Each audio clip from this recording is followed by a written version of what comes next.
Hello, everyone. Good morning to you all this morning. And depending on what time zone you're tuning in from, good afternoon and good evening to you. We are starting this session a little bit earlier than expected. Of course, um, I'm running to my children's school in about an hour from now. We're having a PT executive meeting, and due to that, I decided to run this earlier than expected. And for those of you who had missed out on it, of course, the replay of the live session will always be available on my platform. So, once again, I want to welcome you all to the final trading day of the week. Welcome to NFP Friday, the big one. The energy across the market today is tending towards volatility with anticipation gradually building up across the respective assets we are monitoring. We are coming off a week where central banks are beginning to be um, um, toning down their narrative around monetary policy.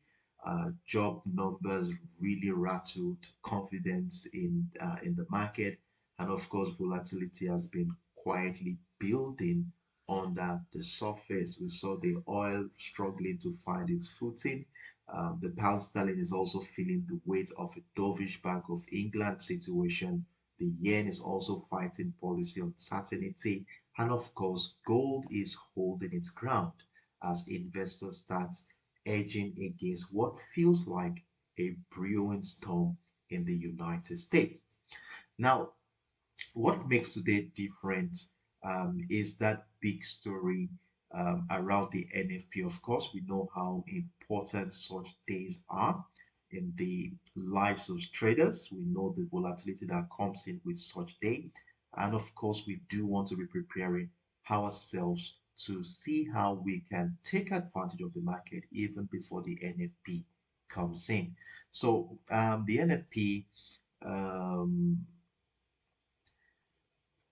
will be one of the major key factors that will decide the next wave of rate decision, risk sentiment, and of course, traders will be positioning into the year end as well. So we are going to be unpacking all of these layers together.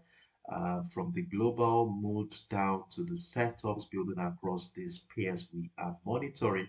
Remember, we are monitoring about four financial instruments, which includes the US crude oil, the USDJPY, the GBPUSD, and of course the gold commodity. So if you're a fan of any of these assets, you do want to be stay tuned in as we delve into what has been going on through the course of the week, and of course see how we can strategically position ourselves for the next move. So I encourage you to stay tuned in because once we get into the US market dynamic, that's where the real picture of today's trading landscape will begin to reveal itself to us. Now, what you see on the chart here is the DXY, that is the US dollar index, where we tend to look at the behavioral pattern of the US dollar market. And whatever happens here gives us a clue of what is likely going to happen, as we all know how the ripple effect of the US dollar is against the major assets we are monitoring. So the structure of the DXY 4 hours time frame still remains the same as you will see here. Price still remains above the ascending trend line we marked out at the beginning of the week. We saw the momentum from the week started strong as price broke out of the $99.85 level, tested the $100 36 area zone on Wednesday, and the momentum we saw at the beginning of the week was driven by safe haven demand, as risk sentiment increased early in the week due to renewed worries over the prolonged US government shutdown and, of course, global growth concerns. However, this momentum was also supported by the hawkish Fed comment we talked about last week, um, where which briefly pushed back against aggressive rate cuts bets, definitely keeping the US Treasury bond yield elevated and giving the dollar a temporary boost. But during the midweek, things began to change. Sentiment shifted as we saw some softer US labor indicator, particularly the what's it called again? The where is it? I think it happened on the where is it again? Hold on a second.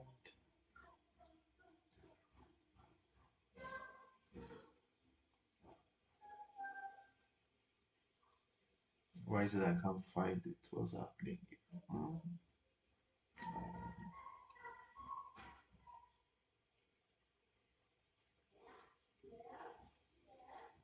Okay, yes.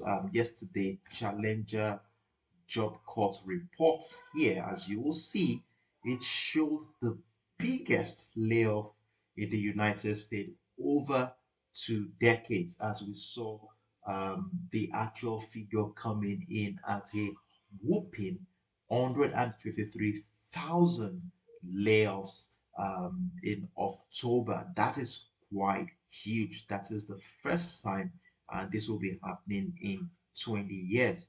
And we also saw a series of weaker private sector data, reigniting expectation for a December Fed rate cut.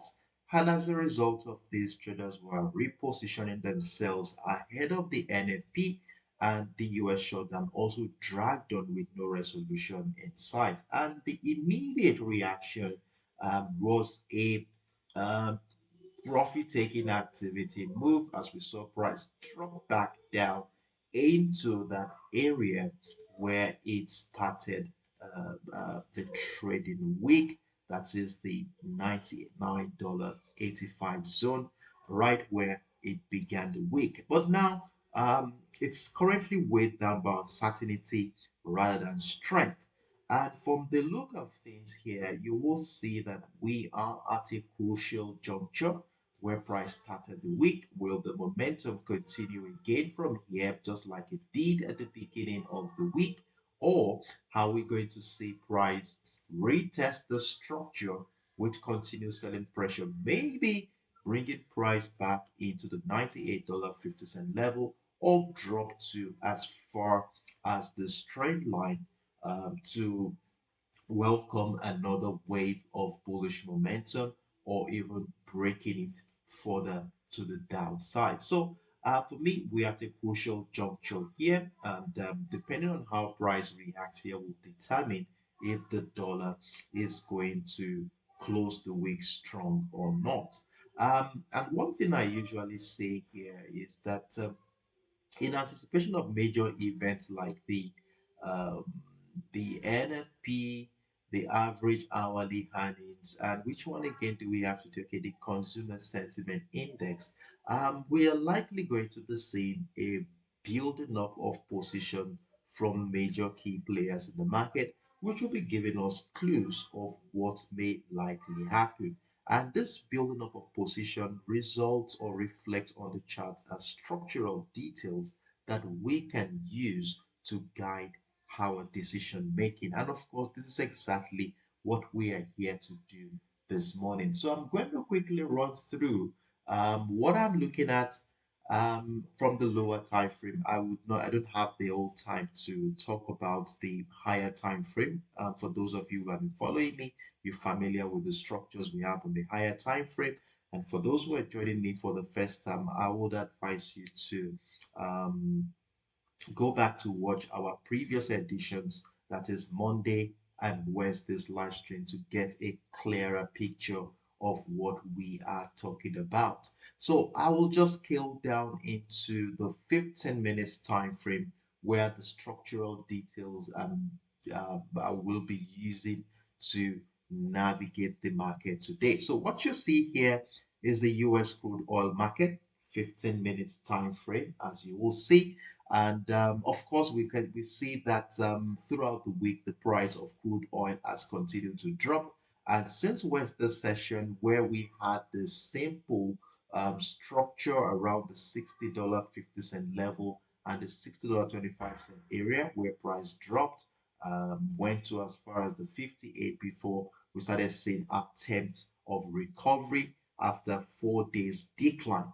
But the price of crude oil, from what we can see here, still remains under pressure below that $60 mark, which served as our key level going into this week. And as long as price remains below the key level, there is a high chance that sellers still have a chance pushing price to the downside. So the broader technical outlook for this market still stays strongly bearish as price continue to move within the downtrend, or let me say the descending channel we marked out here. So I have a descending channel since Wednesday's trading session as price found lower highs, lower lows, lower highs, lower lows, and right now price is back into this area. So will price respect it again to push price down, or are we going to be seen by pressure above the structure to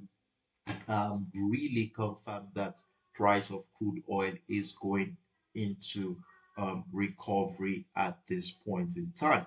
So on the downside, support is still there. So I actually bought the crude oil. You will see that at the bottom of your screen, I already have a buy position triggered right above the $59.78 level. Prices above this descending trend line. And of course, there is a possibility. And one thing here is this: I saw this breakout. I saw that this breakout happened with an engulfing bullish candle. And this for me is a strong signal. So we may likely see price come back, retest structure. So a retest is still a very possible scenario here. And if you're willing to be part of this move with me, this may be the the appropriate time to join any uptrend scenario from here. So, and looking to add more at the break of the $60 mark. But if price action drops below the $59.78 level, then price will be back within the descending channel. Retest of structure lower time frame really confirms that sellers are still in the market, and this could still see price drop to as far back as the previous low at the $58.80 level, dovetailing to about 100 pips approximately. So let's see how the market is going to play out here. At the moment, I remain bullish and looking to add more at the breakout retest of the $60 level. But if price drops below the $59.78 level, then we can start considering selling the US crude oil. So that is what I have on the US All Sports for today. And in that regard, so if you have questions, feel free to drop them in the comment section. I will look at the comment section to respond to you accordingly. So with that being said here, let's move right into the next asset on my watch list for this week, which is the GBPUSD. That is the pound sterling against the US dollar. Now, remember last week we were able to capture a buy move right here. This was a range bound structure we mapped out on Wednesday's trading session, and we were looking to buy the breakout retest of the resistance line. If price breaks out and retest, we want to be joining the buy or sell the breakdown retest of structure. And of course, you see instead price did break out, retest the resistance line, triggering how many pips move was that? Price moved over 100 pips before we start seeing consolidation happen here in the last 24 hours. Now, with the way things are going, from the long-term perspective, the pound has been under serious pressure as market continue to favor the US dollar there was a lot of outflow from the pounds into the US dollar in the last couple of weeks. But with the recent scenario we have here, after this massive move into the 1.31430 level, the market looks to be under mild pressure right now, especially as traders are digesting the Bank of England's dovish hold. I said dovish because the four MPC members voted for a rate cut, which is quite a massive signal that we may likely see the a rate cut in December.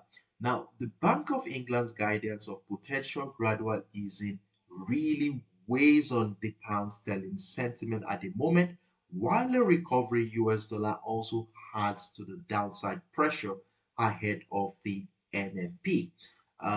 We have the uh, I told you about the Challenger job cost report showing a 153,000 layoff, which obviously has increased bets on a December Fed rate cut, creating volatility around dollar positioning.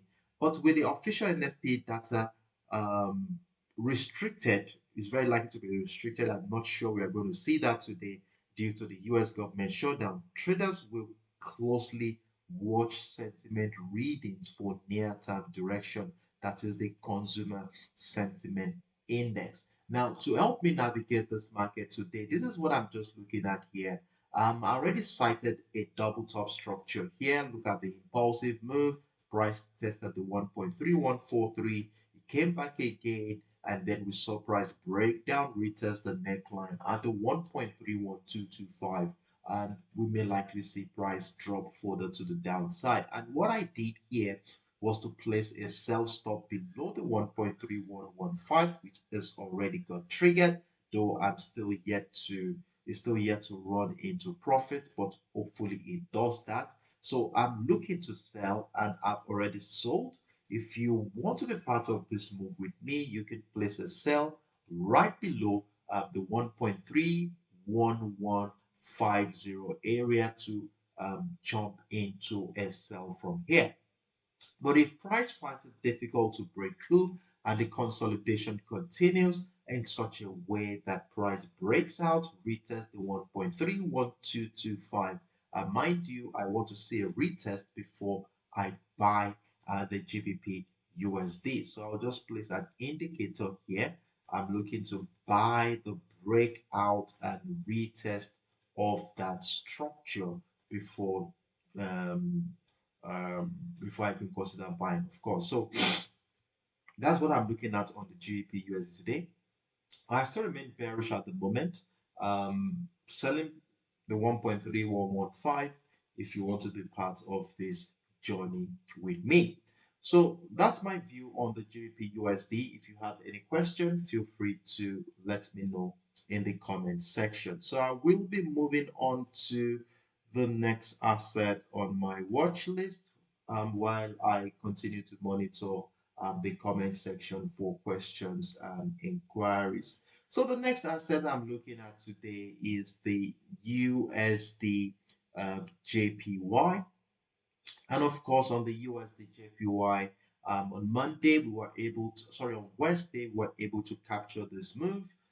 It's moved about 65 pips before it came back into entry. I got taken out of that position at break even. I just took my stop loss at break even and price. When I came back um, um, yesterday morning to check, I saw that price has been taken out with at break even. So at this moment, I'm still looking to see how the market will play out as price now is back into this range we identified on Wednesday, which further emphasized the prevailing uncertainty in this market. Now, the yen has a very strong tendency of weakening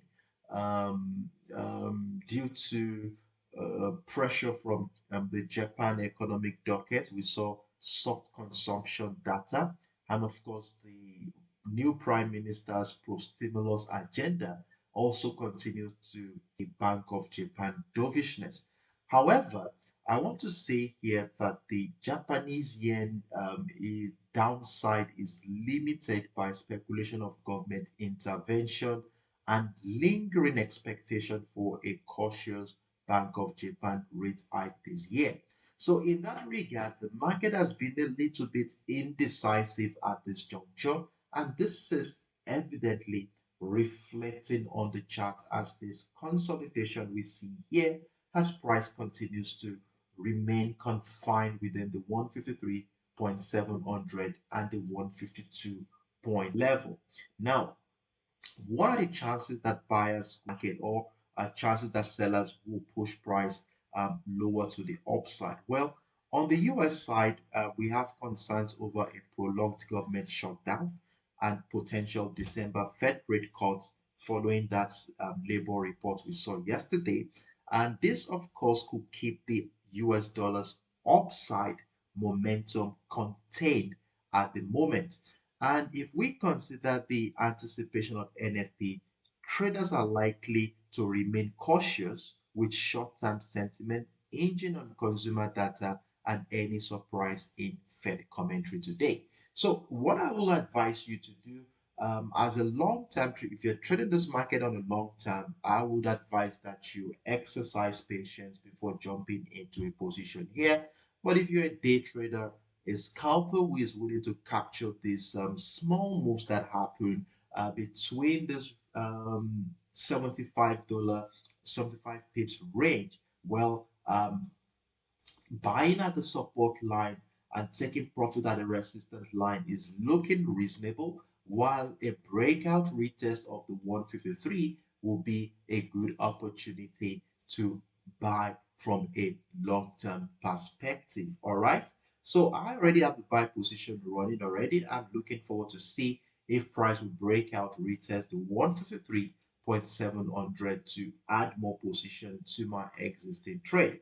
And if price at any zoom again, we break down the 152.950, I would like to see confirmation happen before I jump into a sell. Confirmations like a retest of structure, continue selling pressure below that area before I sell. Look at this.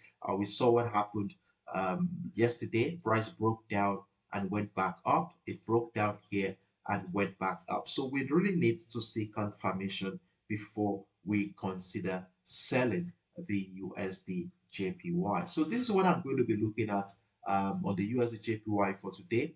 A simple range bound structure, and let's see if price will break out the resistance line or break down the support line to give us long-term trading opportunities. But if you're a short-term trader, you're looking to buy the support here at the 152.950 or sell the resistance at the 153.700 if selling pressure persists around that area. So that is my simple look here, my simple view on the USDJPY going into today's trading session. If you have questions, feel free to let me know in the comment section. So moving on to the final asset on my watch list. I hope I'm not too fast. I told you I'm rushing down to my children's school in about 30 minutes from now. And I just needed to come on live to share with you what I'm looking at before I do so. So please don't mind. So the final asset we are looking at today is my favorite amongst them, and that is the XAUUSD. And of course, I already have a buy position, which had done very well prior to this live stream. And of course, we're beginning to notice price action is declining. And I just moved my stop losses to break even while I continue to monitor price action around here. Now, this is what I'm looking to guide my trading decisions today. So thank goodness I was able to capture an ascending trend line. In fact, a couple of them. This is my primary ascending trend line right here, and this is my secondary ascending trend line. And you know how we use our trend lines. As long as price remains above our trend line, we continue to look out for patterns and structure that support bullish idea. And as you can see, the last 48 to 60 hours now, gold continues to hold modest gains, but still remains below or around, let's say, around the 4,000 psychological area. Um, as safe haven demand persists amidst US shutdown uncertainty and legal scrutiny of Trump's tariffs power. Now, with weak US job data and expectations of another Fed rate cut in December, the likelihood of a bullish sentiment remains strongly on the table. However, occasional US dollar buying ahead of NFP may also cap the upside, as we have seen the US dollar show some strength across the currency assets we are monitoring. So at the moment, it is creating something like a tug of war between risk aversion and rate cut speculation. So the overall, or let me say overall, the combination of a soft labor outlook from the US and prolonged political gridlock keeps gold attractive heading into a high volatility NFP session.